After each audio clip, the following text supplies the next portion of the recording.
Welcome to the Main Basketball Rankings podcast. I am your host, basketball data nerd, Lucas McNally. Well, it is Wednesday, October 30th. The boys quarterfinals have started. They're mostly done by now. It's around 9 o'clock as I record this. Quite a busy day. First off, I want to get something from the girls' side that got missed. Up north, Hodgdon's Ava Ezel set a single season girls scoring record of 62 goals in a season. That's insane. That's 62 goals in 14 games.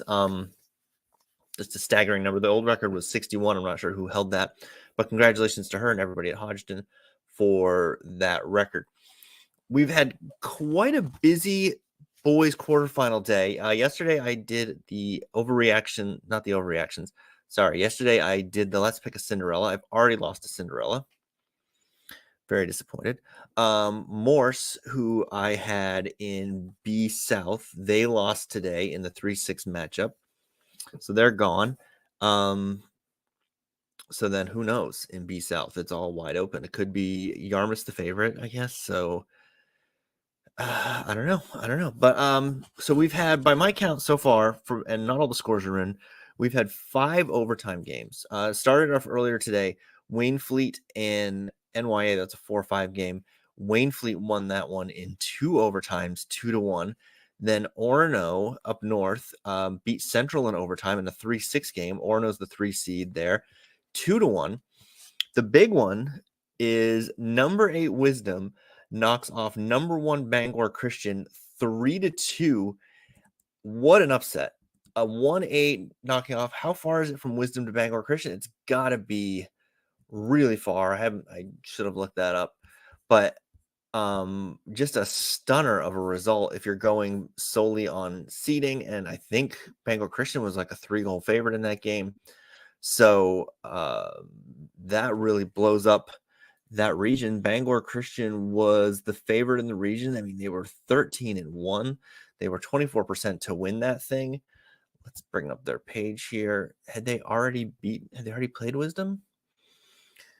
They had not already played Wisdom. So tournament, man, you get the team you haven't played yet, and crazy things can happen.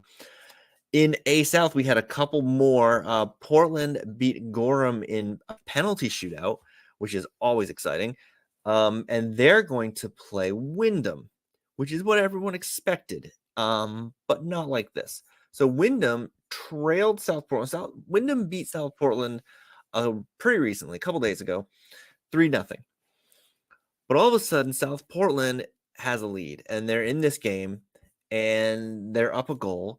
And you know how it is in soccer. If you're up a goal against it, and the favorite is you're the 1 seed, you're sweating it. Windham is a massive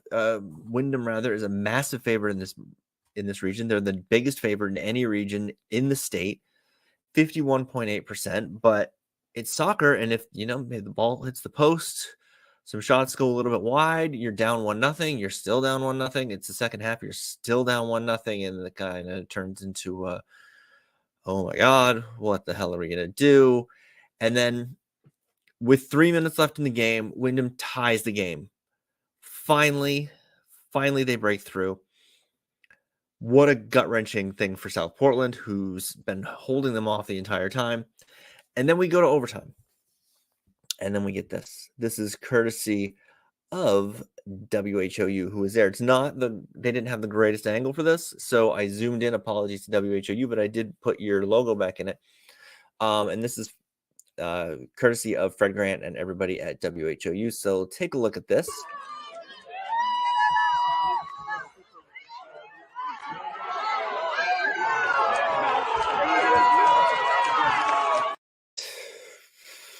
Oh boy. I'll play it again. Because I've had to watch this like 6 times. So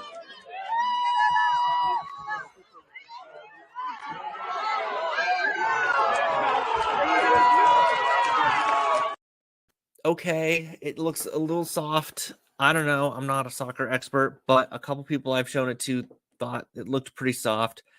And so let's say it's marginal. You can't call that there in overtime to give them a penalty kick after South Portland has played so well for so long, to keep Windham at bay, to stay in this game, to give themselves a chance to pull off the shocker, and to just call that there is an ultimate ref show, ump show, whatever you want to do it. I don't know who is in charge of assigning refs, so I don't know what all-star you become if you're a soccer referee and you make that call, but wow, you can't make that there. Not in soccer. In basketball, even basketball, that's a terrible call in that position because you got to know the time and score. You got to know the impact that's going to have on the game. And in soccer, you're virtually ending the game right there. I'm going to show once again, and you let me know if you think this should end a playoff game, a tied playoff game.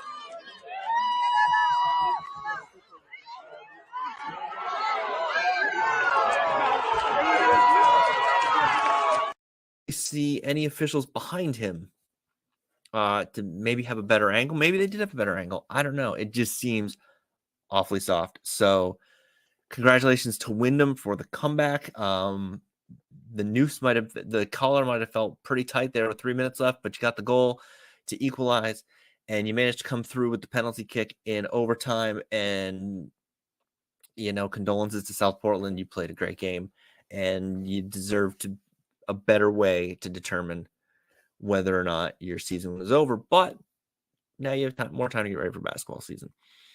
So anyway, having said that, trying to do more of these introduction things, but I've got a longer episode. Ryan McLaughlin joins me to talk through football and some soccer and a bunch of stuff, some half marathon stuff even. We recorded this yesterday, and then with the Ace Flag thing, I decided to split it up into two things. So please enjoy my conversation with Ryan McLaughlin. Okay, Ryan McLaughlin is here from the Ellsworth American, formerly of the Bangor Daily News, and a newly minted Maine Press Association, not to be confused with the MPA, award-winning journalist. Thanks for joining me, Ryan. Thanks for having me. Great to be here. What exactly did you win from the Maine Press Association that is not the MPA?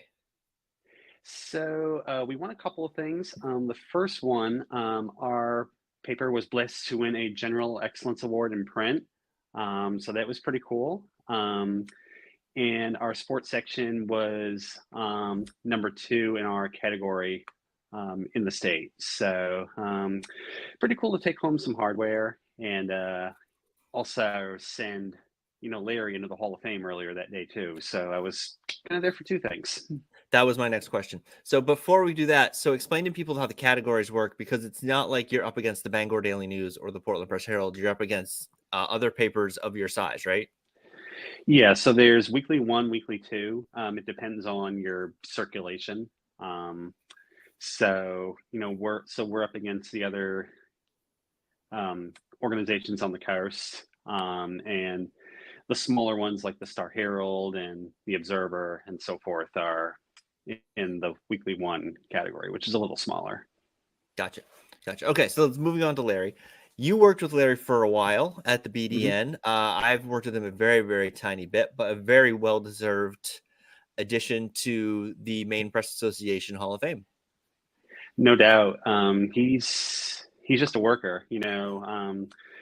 I've known him actually practically my whole life, because my dad actually started at the BDN, I think the year I was born or shortly after that. So, when I was growing up, a lot of my friends would go to warmer states on vacation, and I would spend it at the Bangor Auditorium. I, started keeping stats when I was 10 years old, and got a couple of part-time beats literally fresh out of high school. So Larry's a guy I've learned a lot of, just about not just working hard, but loving what you do, and just being a good resource and a good person that the people in your coverage area can trust, whether it's coaches, whoever. So learned a lot from Larry in the 21 years I've been in this industry. So it's safe to say that being a newspaper man is in your blood. It is. I was kind of born into this, to be honest with you. We didn't really, because of what my dad did. We didn't take a lot of trips growing up, especially, in the winter. So, Yeah. but I was always the kid in my class who loved writing, essays and, stuff like that. And, I was a track athlete in high school, but it was only inevitable that I was going to go to school for this and hang up my spikes. So that was kind of a blessing to learn from some of those guys. And so you're at the BDN for a while, and then you moved to the Ellsworth American, and that's, I imagine, a very different beat because instead of covering half of Maine, you're covering this smaller, more localized area where it's Ellsworth, MDI, a couple other schools there. And like, what's the difference in approach journalistically between the two of them? There aren't really many differences, to be honest with you, but I think the biggest one is it's a small, like you said, it's a smaller range. Like there's six.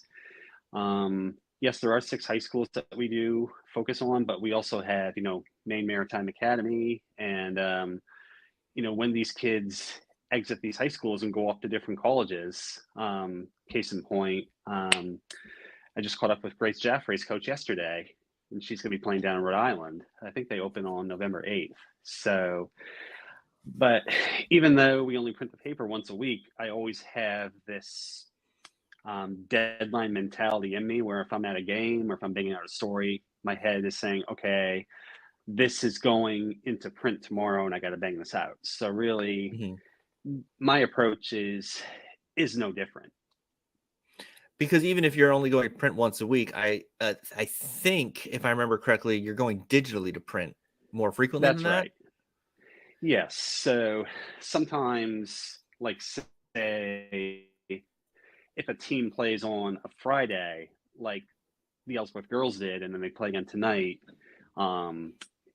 you have to go in and just add a couple of graphs saying what, they did in game 2 to make sure there's no after the fact states in print.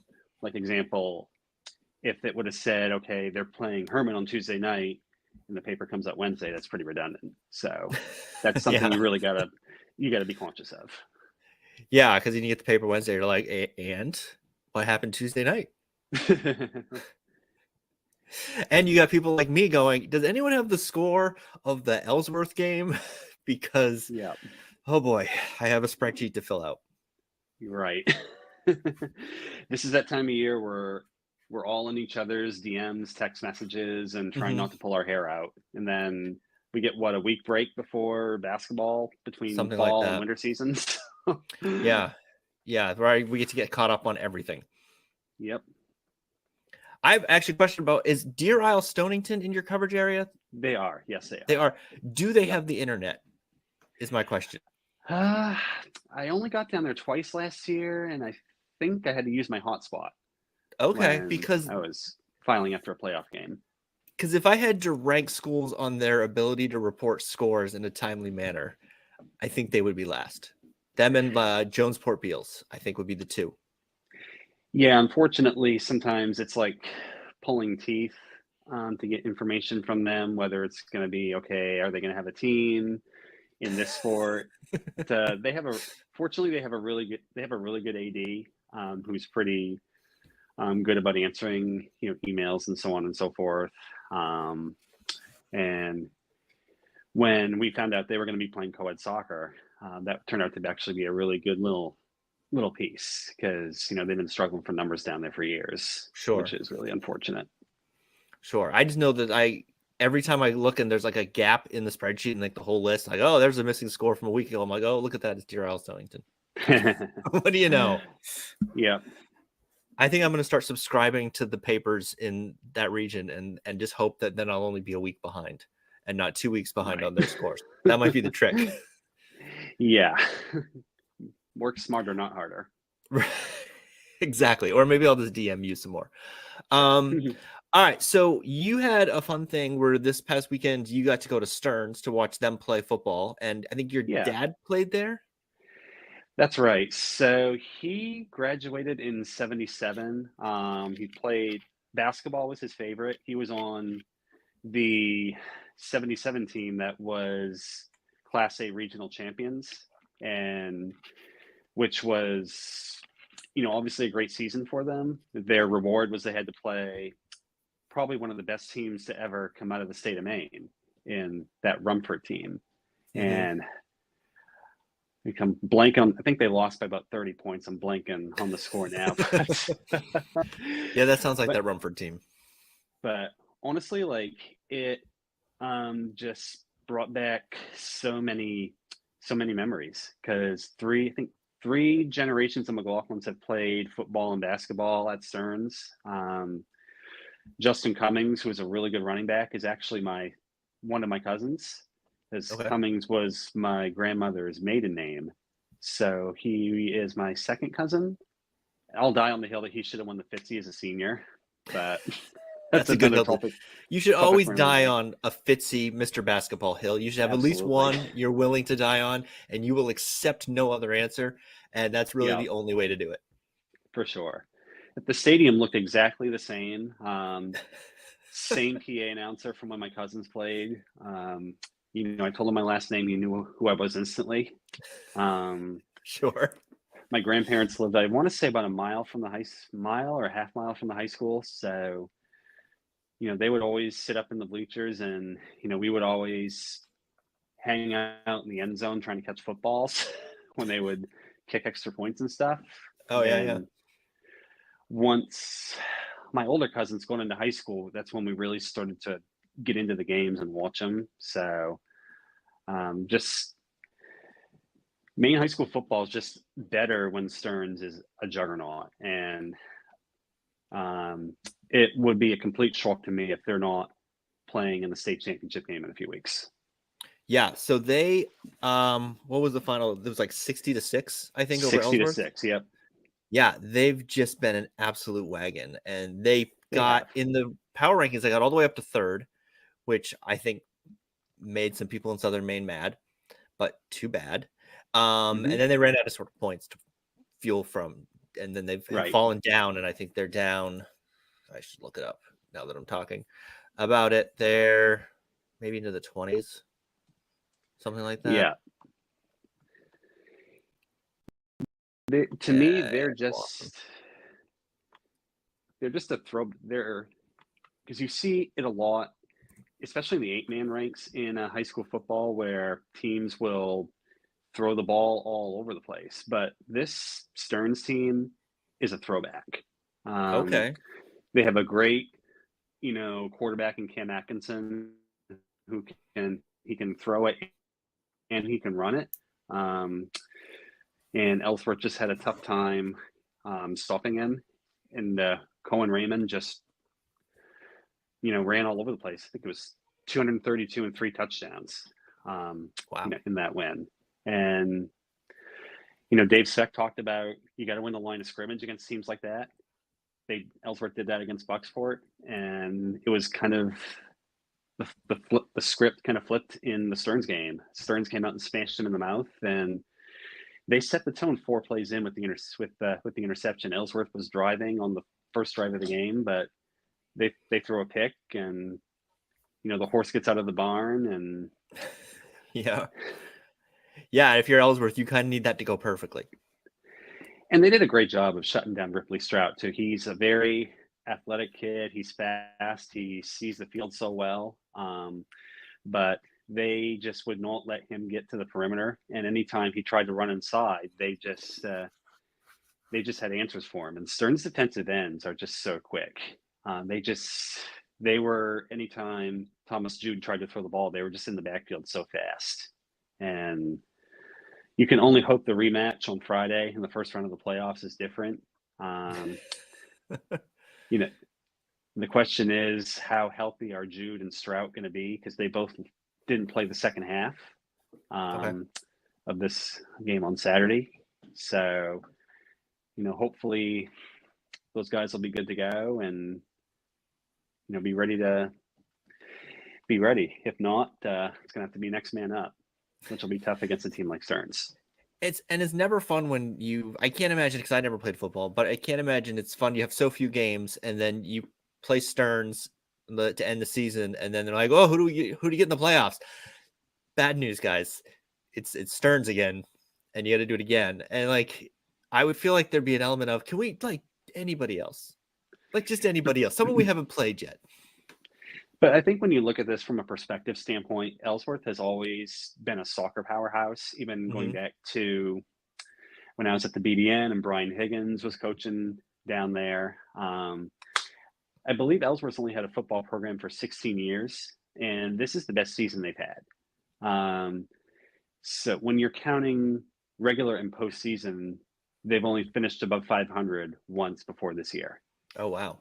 So even if Stearns gets a dub on Friday, they'll finish 6-3, which, is a very, very, and they were 1-7 last year. Oh, wow. That's a great turnaround. Which is an exceptional turnaround. And very cool. They have really good numbers. They've got Strout for one more year. They don't. I think they only had like 5 or 6 seniors. So no matter what happens on Friday, they're gonna be back. They're well coached. Dave does a great job with them. He's very, very old school, very hard nosed, and they're building something special with that program. Now, I'm guessing you haven't driven down to Old Orchard Beach to see them play, but No. They came up. How close did they get up the coast? They came pretty far up the coast one week, didn't they? I want to say. Did they go play Stearns? That was Greeley who played Stearns. No, that was Greeley. Yeah. Okay. Yeah. So do you like how if you had to guess? Yeah. What do you think a Stearns OOB? Let's pretend we get a Stearns OOB state game. What do you think that looks like, based on what you know of OOB?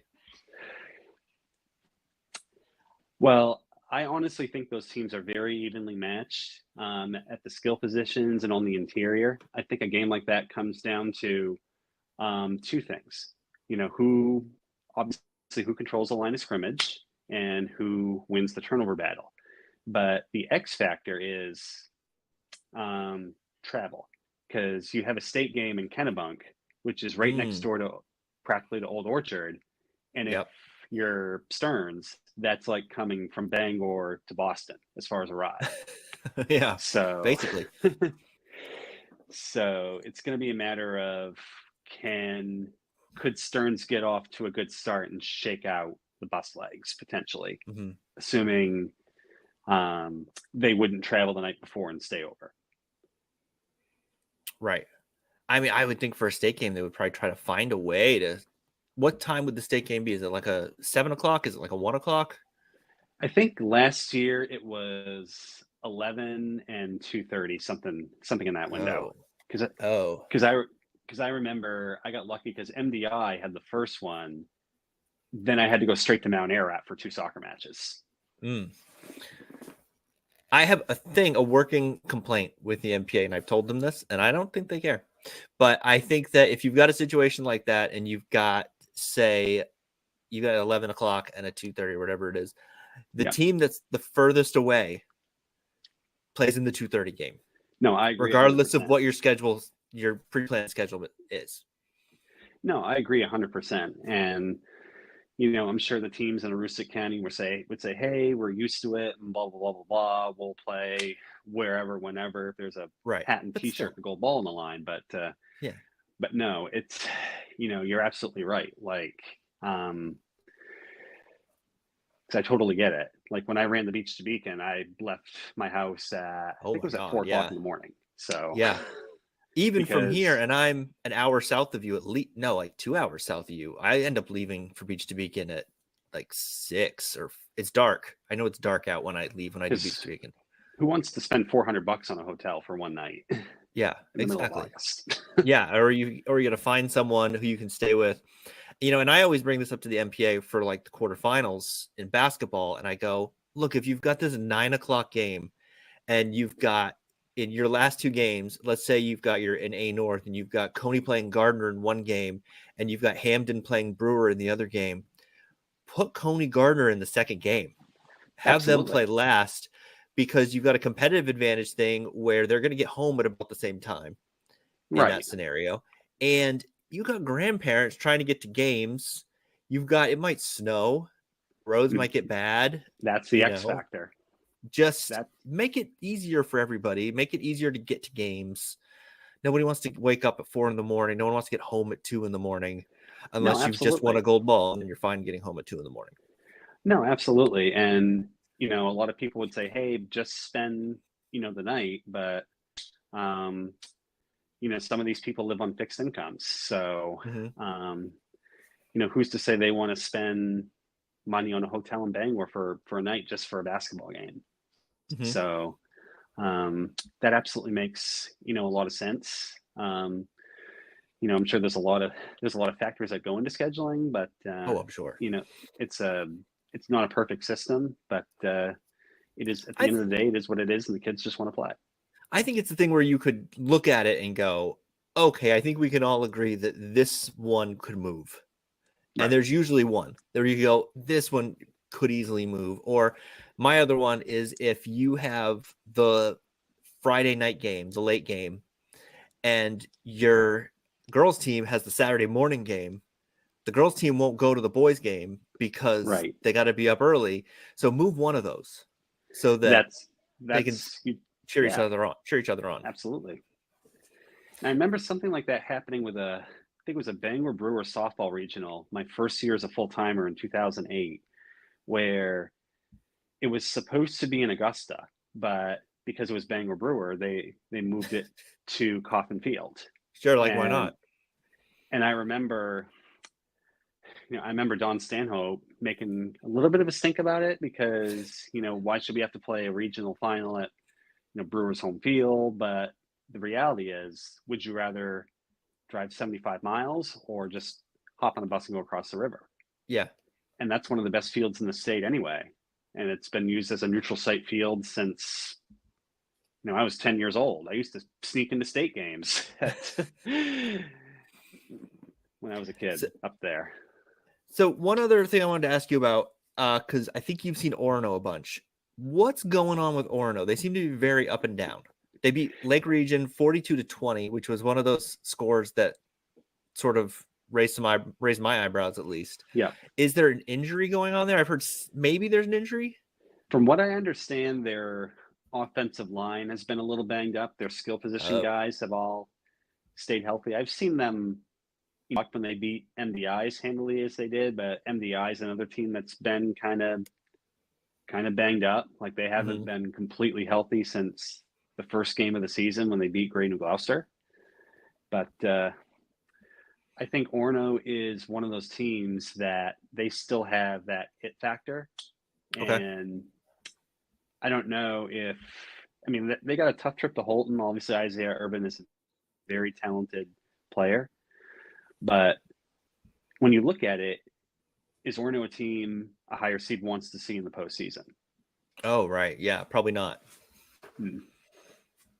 Because you got, Jack Brewer, who could throw the ball a country mile. He's not the most mobile guy, but he's, got great pocket presence and got great vision.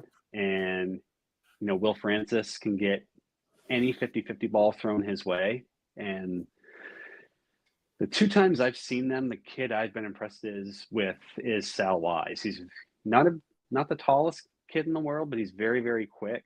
And he's not someone you want to get behind your defense.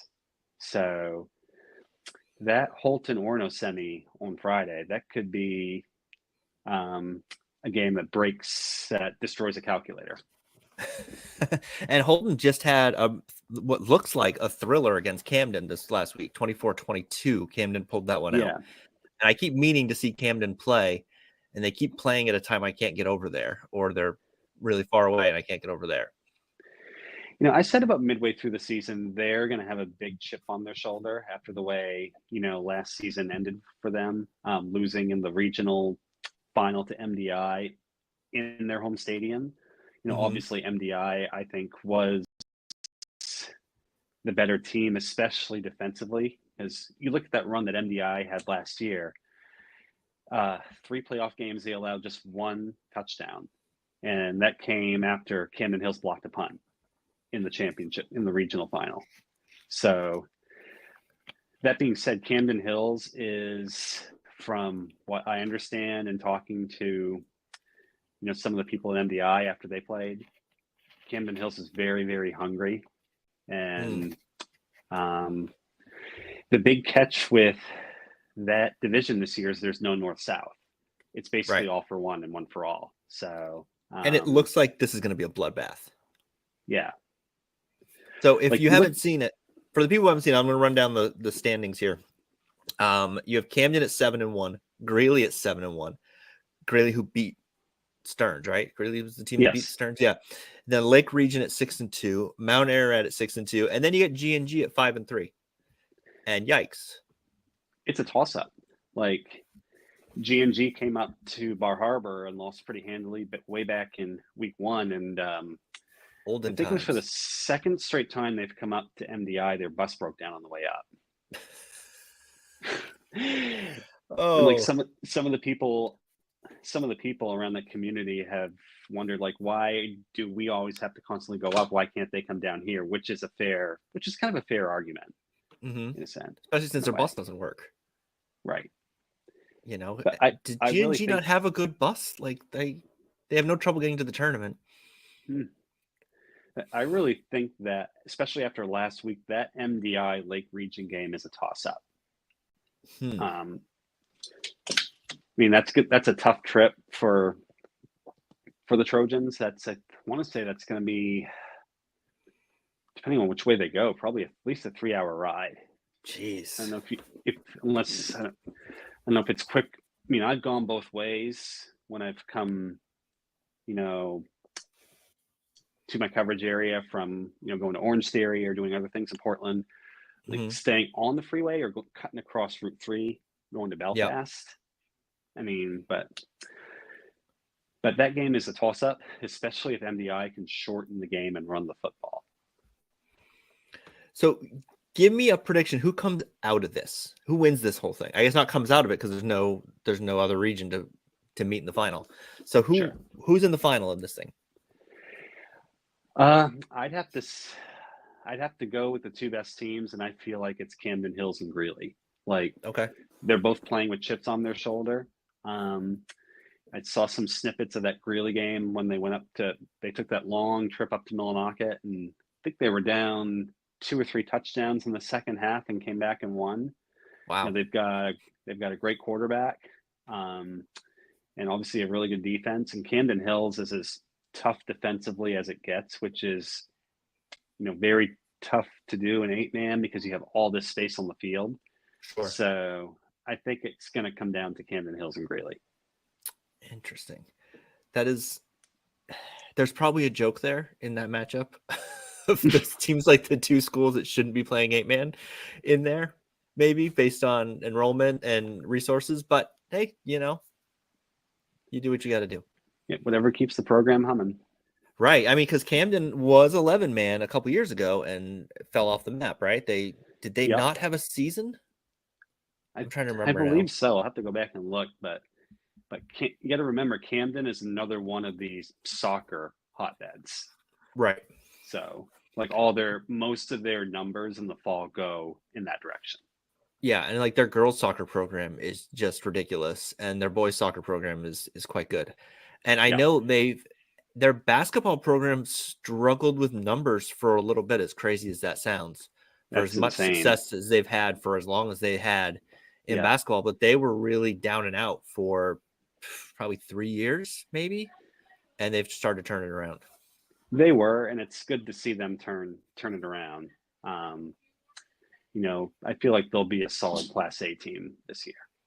That's kind of one of those programs that you're like, it makes sense when the state makes sense when they're in the running for things, when they're at least in the tournament. When they're not in the tournament, you kind of go, what is going on? Camden's not in the tournament? Yeah. How did that happen?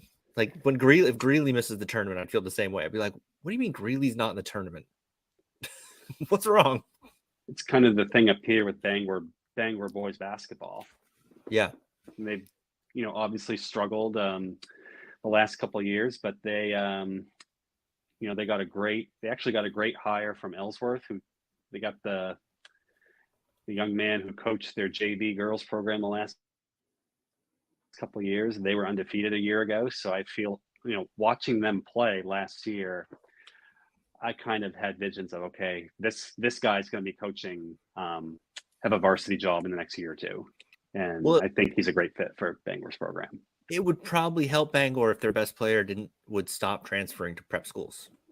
That's true too. Yeah, that makes it a little difficult. That is true too. So let's do a quick pivot because the news today. So we're recording this Tuesday night as scores are coming in for soccer, the girls' soccer quarterfinals. Yep. And then the news broke. I was going to run this Thursday, but then the news broke that Ace Flag is going to Maine. So do you have Yep. anything you want to say about that other than awesome? Please take us to the tournament. It's a great get for the Black Bears. First off, he's obviously an exceptional talent, like his brother. Comes from a great basketball family. Obviously his mom was a great player back many years ago. I hope they give him her number. Kelly Flag, yeah. Yeah, I hope they give him her number though. That would be cool. Yeah, that would be great. And the other thing too is it's going to put butts in the seats. That's for sure. And I really think even if he, stays just a couple of years and goes in the portal, that's it's a great get for the Black Bears for sure, because Chris Markwood is obviously building something special. Every year they've improved and improved. I got to know him a little bit the last couple of years at my old job when he would come in to rent vehicles from the company I was working from. Okay. And got to talk with him a lot, and he's really doing a great job. And I think Ace Flag is a home run as far as recruiting. I was going to make a Twitter joke that it'll be really great to see him play against Cooper next year when Cooper's a sophomore. But I thought there's going to be so many people in my DMs going, do you really think Cooper's going to stay for a sophomore year? And I thought, I just don't want to answer all those questions. Good night. Love you. Yeah, and it's kind of funny. I was watching the Celtics play the Wizards the other night, and Scal made a very, very funny comment, because Washington's obviously going to be one of those teams that is going to be vying for that number one pick, and he was calling it "capture the flag," except flag has two G's in it. So I thought that was kind of cool. Do you have a hope on where Cooper goes? I would honestly like to see him go to the Trailblazers. I know it seems kind of out of left field, but it's a lovely city. You put him and Donovan Clingan on that front line. Okay. Those are two guys I think that team can build around. Interesting. I hadn't thought. I was thinking maybe what if the Jazz fall into the lot, because they'll be in the lottery. What if they luck out in the lottery? The Jazz would be interesting because they really haven't had that true franchise. No disrespect to Donovan Mitchell, but they really haven't had that true franchise guy since Stockton and Malone. Right. And it's been like 20, 25 years. Which I started binging Last Dance again, so go figure there. My one hope is that it's at least a team that has some cool jerseys, so we could all get a cool Cooper Flag jersey and not some garbage like, I don't know, like Detroit. Their jerseys kind of seem kind of boring. Did you know though that I was maybe not sober doing this, but I was on somewhere online and you can get a Maine United replica Cooper Flag jersey. That's interesting. The black ones for like, I want to say it's like $50. And I thought pretty long and hard about buying one, and then I probably had another drink and forgot about it and started doing Just put it on your else. Christmas list. I might put it on my Christmas list. If anyone's listening and wants to send it to my house, then that would be great too. Would you also like one for wish casting these things? Oh yeah. Yeah. So I mean, why not? Right. That'd be pretty fun. And maybe, I had a thing when Cooper was still in before he reclassified, how cool would it be if he and some of the Maine United crew went to Maine and just tore it up for a year before he went pro? And I was trying to make the argument that getting Maine to the Sweet 16 would be better brand wise than winning a national championship for a Power 5 school. Sure. So here I'm just put this out there because I'm sure Ace Flag is not listening. But if you can round up some of your Maine United teammates and show up as a group and get into the tournament, you will never buy a drink in Maine again. Probably not. So, I mean, you would be legends forever. They're already talking about statues on Twitter. I think it would be a fantastic idea. I think they should make that happen. Yeah. All right. So let's pivot to soccer. So yesterday I did my let's pick a Cinderella for soccer, and it's already blowing up in my face. Ellsworth is out. The Ellsworth girls are out. That was my long shot. I looked long and hard at that region, and then I don't know what told me to pick Ellsworth, and they failed me, and I'm very upset. So were you at that game? Was that the one you covered today? No, I was actually at Orono Bucksport Class C Okay, girls. Okay. Yeah. Okay. Yeah, So what happened? What happened to Ellsworth, the team I have supported diligently for these 12 hours? So 24 hours, maybe. They obviously have a great pedigree in girls sports right now. That might have been it. That might have thrown me. You know, soccer was the defending regional champions. We all know what they've done on the basketball court, and they're probably going to be the favorites in B North this year, even though they lost Grace Jaffray. Right. And B is wide open now. Their cheerleading squad has won the last 2 Class B state titles, and they only lost 1 senior, so they're gonna be the favorites again. But Ellsworth has, what really I think was a factor was early in the year when Maya Coffin suffered a knee injury in the first BAPS game, right? Because she was really one of their best finishers around the net. Like, she had not a lot of defend. Like, she has track speed. Like, she has track speed like the Rose sisters from Bucksport have. Okay. Like, not too many defenders can stay with her one-on-one if she gets into open space. And that really made a lot of teams key in more on Lizzie Bowles and Kelsey Lambert up front. So that was obviously a tough loss for them. Maya was great young lady, her senior year. Their goalkeeping was outstanding this year with Allie Bivens, who is only a sophomore, stepping in for Jaden Sullivan, who was also injured. I believe it was a hip or something like that. I can't remember right off the top of my head, but so I think Herman just may have they've lost to them twice in the regular season and in the regional final last year. So I guess Herman had a little chip on their shoulder. But, I picked Ellsworth myself. I've seen I've seen both teams a lot this year, and I just felt like they had the edge in the back and especially in the midfield. Okay. It's with Abby Radell coming and playing soccer this year for the first time since her freshman year. Their midfield got a boost, a big time boost with her, because if any of you have seen her play basketball, and I'm sure most of you have, she plays way taller than she is. She's as tough as it gets, great shooter, great two-way player. With her and Lily Bean and Addison Atherton, that was really a really strong midfield. And I thought that would give them the edge, but you tip your hat to Herman. They scored 3 times in the second half, and ruined my pick. They get to face Presque Isle on Saturday, who pulled another. Who you mentioned on Twitter as you thought that was maybe the Cinderella pick, and you seem to be right, because if you're the 11th seed and you're in the semifinals, I think you're officially the Cinderella. I feel like they're young and they're talented, so they're probably a year away from being in that higher tier. But Hmm.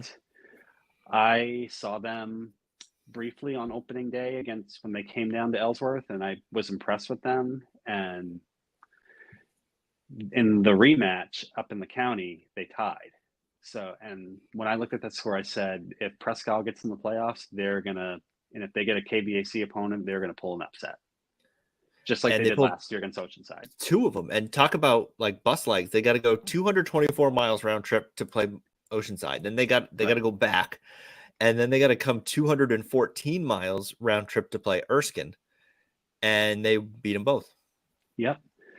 Hats off to Presque Isle. Like I've covered them for as long as I've been doing this. I remember in the old BDN days, back when we had numbers in the newsroom. Right. Part of my When it wasn't just Larry. part of my gig was I would go to the county for a week and just cover soccer in August because they start early, and Wow. I was around that program a lot. They have Imagine Ralph. having the budget for that now. Yeah. Because they had to put you up in a hotel. I'm assuming they didn't make you pitch a tent in a potato field. No, they gave me a credit card and a rental car and say, go do your job. Wow. Probably wouldn't happen nowadays. What a time to be alive. Yep. But Now no, it's like, can I expense this hot dog? No, you right. can't. You're on your own for the hot dog. You got to give Prescott credit. Like they won 2 tough games against 2 quality teams on the road, and we'll see if they can do it again on Saturday against a good Herman team. Who do you think comes out of that region? Since it seems like you've seen a lot of them. So what's left? So Herman won. Do we know who won Winslow Baps? Have we seen that come in? Have not seen that come in. Let me. Okay. It's a lady who used to come to my body pump classes. I think her daughter is on that team.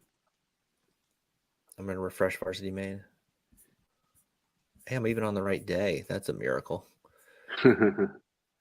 B North. It's not on Varsity Maine. Baps and Winslow are 2 other schools that are not great at reporting scores. No. So when those teams play each other, it's rough sledding. 5-2 Baps with the win. So Baps 5-2 over Winslow. Yeah. So what we're left with in B is we're left with Madomic. They beat Gardner 3-0. Herman 3-1, 3-2. Erskine lost, so that's Presque Isle in that spot. And then Baps. So it's going to be Baps, Madomic, and then Herman, Presque Isle. That's right. And I've seen Baps, I think 3 times. And, Quinn Bennett, they have a great freshman in Quinn Bennett, who's the coach's daughter. When I saw them the first time they played Ellsworth, I was very impressed with her. Like she's only a freshman, but she, plays well beyond her years. You give her time and space with the ball, she's going to hurt you. They've obviously got Claire Gittani, who is much good at any sport she plays. Like we all know how good she is on the basketball court, but she's just as good on the soccer field. Just reading a post here, she had a hat trick in the game against the Black Raiders there. Bennett had one, and Jackie Pangburn, who's the boys coach's daughter, had the other one. So Baps is going to be a tough team to beat. So I'm looking at that Baps Madomic game as, it's going to be who can be better in the defending third and in the midfield. Okay. So Madomic has given up 4. That's a really weird thing. They didn't give up a goal for like 9 games, their first 9 games. And they were young last year. They were really young. I think they're pretty young still. Well, maybe they. So then Morse has scored 4 goals on them in 2 games, and everybody else has scored 2 goals total. So it's kind of like a weird scheduling thing. So I want to say the regional semi against Ellsworth last, I think it was 2-1 or 3-1. It was a tight game throughout. Yeah. I remember that from what I can remember. Madomic played extremely, extremely hard. And I said, if these guys stay together, this is going to be a, team to watch out for in the coming years. Well, we're all hoping very much down here that they pull it off because it's turning into a pretty bad gold ball drought in Waldoboro. And you can only eat so much pie from Moody's Diner before it Sure. starts to get to you. But so yeah, I mean, I saw one full game of theirs. I saw them at Lincoln Academy. Was it at Lincoln Academy? Yeah, it was at Lincoln Academy, and the ball didn't really get into the defense. Didn't have a lot to do. Like the keeper had like 3 saves, I think. Chloe Fox, who's a basketball player, and that's just how I think of these things. It's like, oh, that's a basketball player, so she must be good. And I don't know if you've noticed this watching soccer this year, but what I would like to see a lot more of is teams control their passing, because a lot of times teams will try these long boot ball type passes and let their wings run onto it, but a lot of times, especially on turf, it's going right to the keeper. Right. It's going right to the keeper. And when Ellsworth played Lawrence in the prelim, they probably could have had probably could have been 5 or 6 to nothing instead of 3 to nothing. But a couple of times their passes were a fraction of an inch too deep, and the keeper would come out and smother it before the attackers could get to it. And that field is a grass field down there, but it's a pretty fast track. Yeah. Yeah, the Madomic field. The Del Luz Stadium's field. Yeah. Oh, okay. In Ellsworth. In Ellsworth. Okay. I got you. Yeah, and if you have an aggressive keeper who can get out there and get those, that always worries me when I watch soccer. I'm like, what are you doing? Why are you so far out? But yeah. You know. So one rule I didn't know was a rule until this year is if the keeper touches the ball outside the 18, it's a handball. Really? I mean, that makes sense. In the first Ellsworth Herman game, that happened to, bear in mind, Herman has a freshman keeper, and this was her first varsity start. That happened to her. Ellsworth gets a free kick and scores on it. Wait, is it if the keeper touches it at all or touches it with their hands? If she tries to touch it with her hands outside of the penalty area, it's considered a handball. Okay, but she can kick it. She can kick it. Okay, that makes more sense. All right. Are any more of these regions? Let's see where I'm trying to think of which ones you've seen a bunch of people. Have you seen a lot of C North?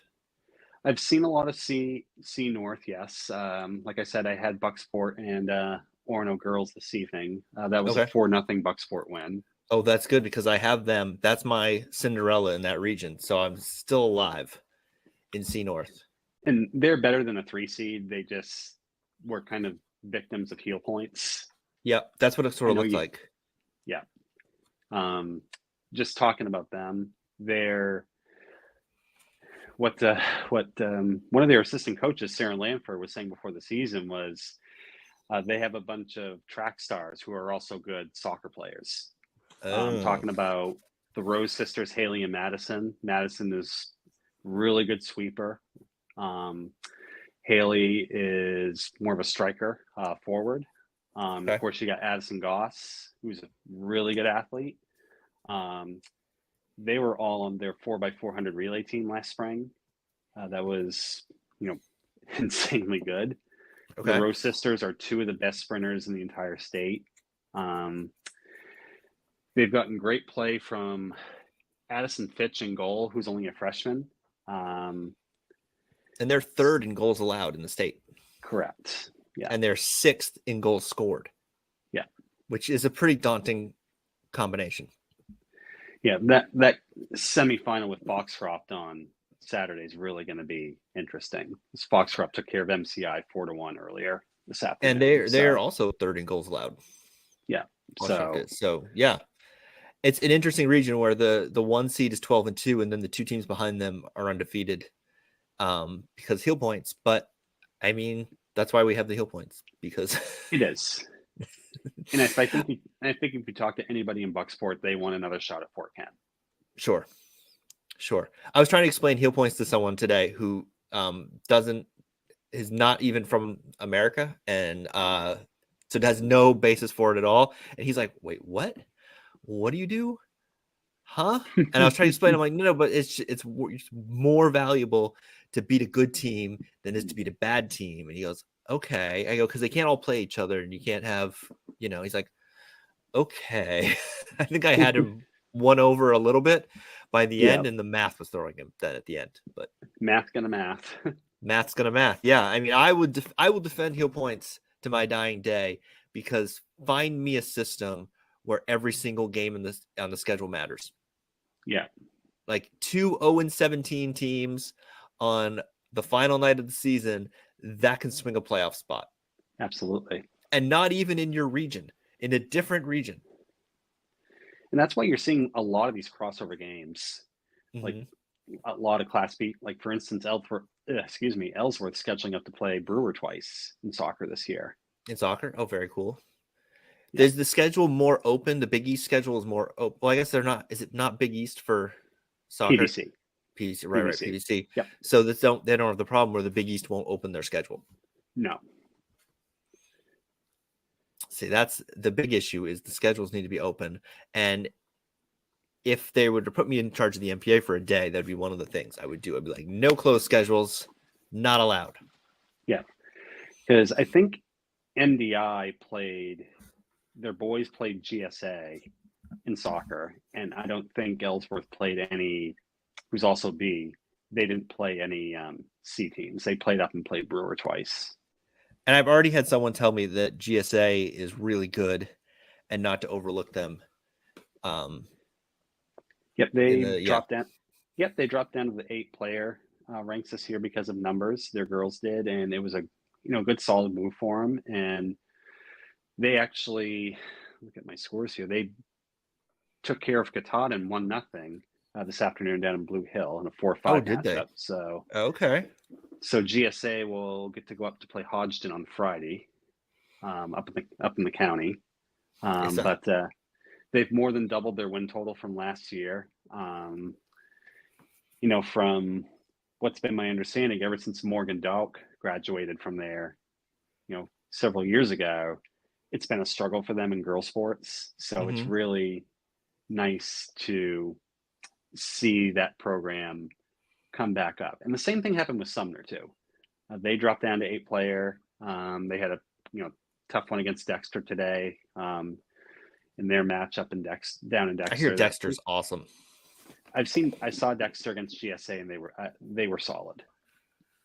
It wound up being a 3-2 game that looked like it was headed for overtime. I think there was a play late where one of GSA's backs passed the ball to the keeper, and the keeper picked it up. So Dexter got a PK out of it.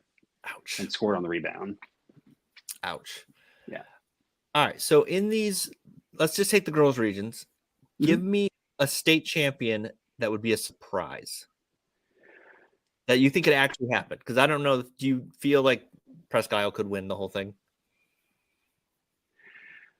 I feel like I don't know if they're going down to beat Creeley. Like I said, is a year away. Right. I think they're going to have a tough time with Herman, as obviously Herman can score goals. It's going to be a matter of, okay, can Presque Isle match them offensively, which I think they're going to have a tough time doing. The South is just so loaded, especially in Class B. It has been for years and years and years and years. So it would be a surprise if I won't be shocked if Herman wins the North at this point, given who's left. Would it be a shock to me if they beat one of the teams in the South, like a Yarmouth or a Greeley, and won a gold ball? Absolutely. There you go. Fair enough. And all right, I won't keep you too much longer. How is the half marathon training coming? What half are you doing? So I am doing the Millinocket half. Okay. I was supposed to do the main half, but whole week of that race I was sick. That's just a fun half too. It really is. I've covered it a couple times. A lot of my friends from Orange Theory ran it. It was a bummer to have to miss it. I still got my swag though. There's a sneaky good parking spot at that race that I'm not going to mention on a public podcast. I've heard. And I'm not going to out it either. So. Yeah, don't out it. No. I did go down and take my friend's Orange Theory class the day before because I still wanted to get my merch, like my shirt, Mhm. and they had these really cool tote bags, which are actually nice for carrying, like Yeah. going to the grocery store, carrying, my computer, my notepads, and stuff like that. Um, so it really wasn't worth the risk after having the flu for 3 or 4 days to go out and run 13.1 the way I want to run it. Right.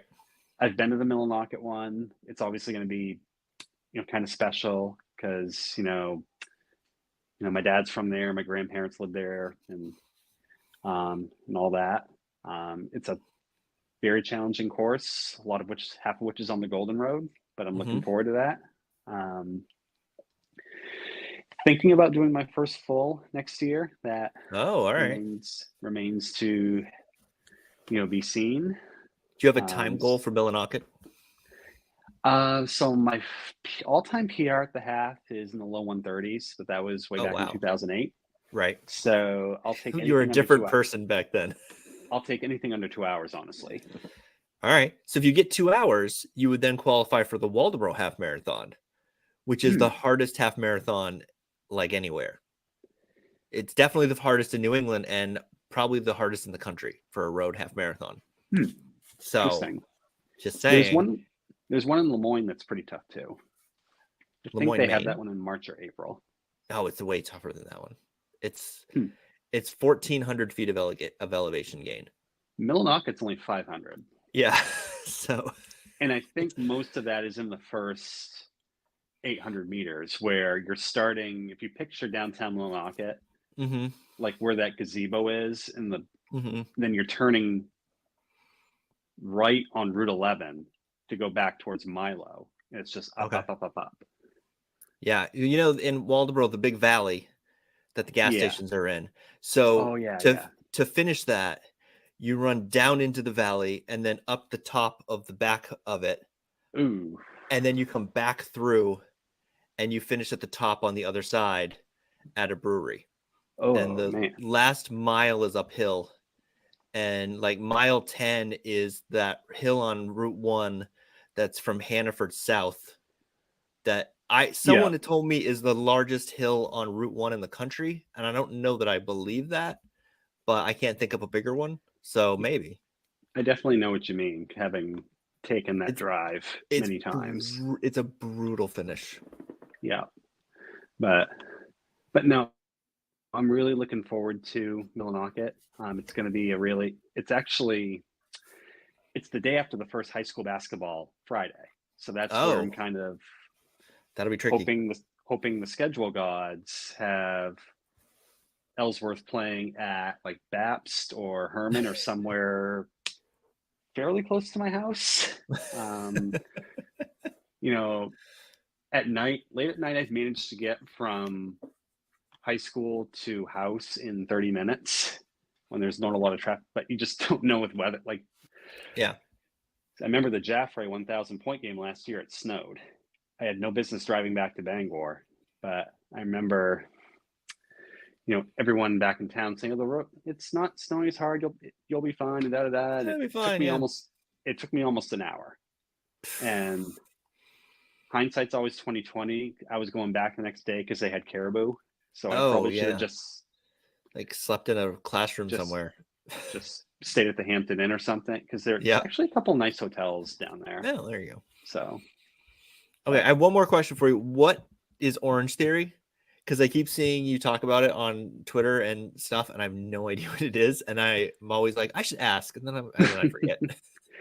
So it is a boutique style studio. So the workouts are high intensity interval training based. You do a lot of running, but you do a lot of rowing and weight and stuff on the weight floor as well. I got into it, I want to say I started going in 2022.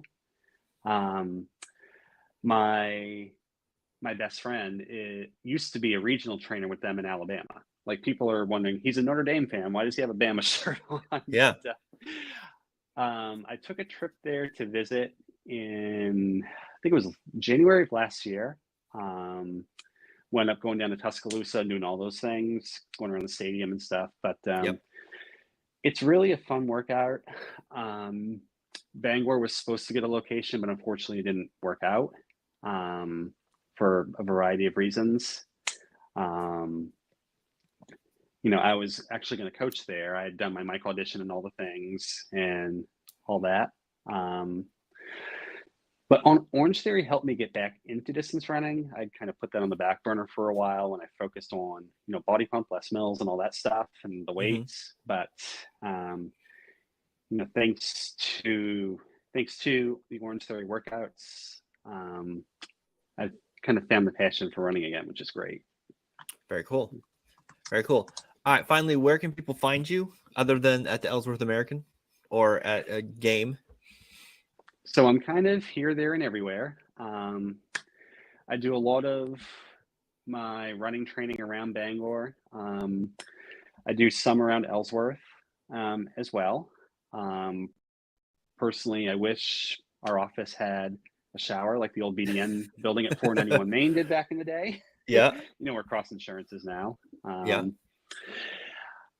So but it's getting cold enough. I was having this discussion today. It's getting cold enough that you're not going to be super sweaty if you just run to work. And so someone was trying to tell me that I should run to work because it's hard to, fit runs in with a long day. And I'm like, wait, it's kind of not so hot out anymore. No, I needed all the cold weather things the last couple of days, honestly. But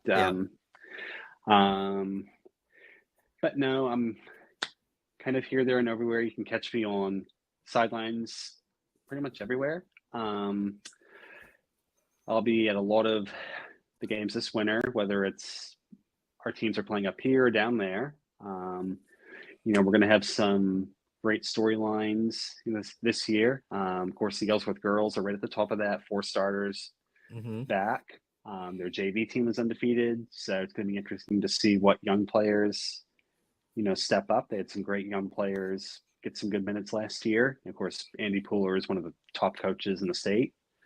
Their boys, Matt Matson, new hire.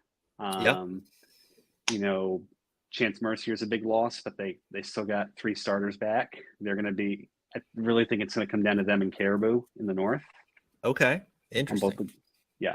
And GSA is always competitive, boys basketball wise. They got a top-notch coach. Going to be interesting to see what the Bucksport girls can do making it to the tournament last year. So, going to be a lot of great storylines this winter. So should be an awesome winter. Yeah. Find me on the sidelines. Find me running, and just stop you when you're running and say hi and shake your hand. Give me a follow. Give me a follow on Give me a follow on Insta. I share a lot of my journalism photos there. A lot of my running pursuits, my gym, and my fitness coaching career pursuits as well. So. And they can follow you on Strava. That's where I follow you on Strava. Yes. And you can give them a kudos for running and go, I really should get out and run today. Absolutely. But it's so cold out and it's so dark. And I'm so tired. All right, Ryan. Thanks so much for joining me. And I will see you. I will see you at a game, I'm sure, pretty soon. See you on the other side. All right. All right, that's the show. Thanks to Ryan once again. You can check him out at the Ellsworth American and all over the internet. This has been a production of MaineBasketballRankings.com, your source for the most comprehensive coverage of Maine high school basketball from Ashland to York and everywhere in between. This podcast is available wherever you listen to podcasts and a bunch of places you don't. If you enjoy this, please leave a nice review because it does help out with the algorithms. Tell your friends, tell your enemies. Until next time, thanks for listening.